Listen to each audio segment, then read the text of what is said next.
It's trauma. I mean, my own experience from this Right. was just initially horror. I mean, this was just horrible. It's trauma.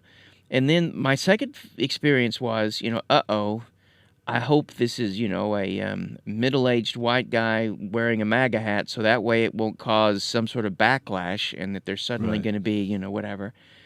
And then and then there's another wave of thought like, well, wait a minute, I've really had some animosity towards Charlie Kirk, or at least the ideas that he espouses, and Sure. I've seen him as a whatever.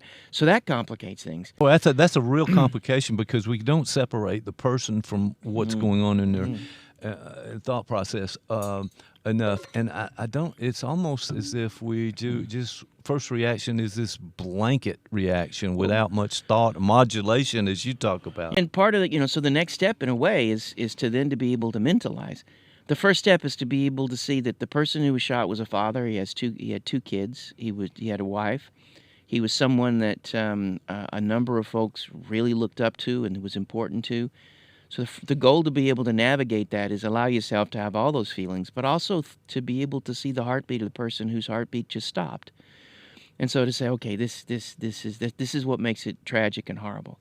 Now it gets a little more complicated because on the right, there's a move to deification, but the goal would be if you can start with just the fact that this is a human being who lived, breathed, who left a family behind, that leaves lots of grieving folks, who was a young man whose life was cut tragically short. And if you begin there, there's the possibility of then allowing yourself to give this a name. But then the possibility arises that you might be able to do something with it that could generate some growth.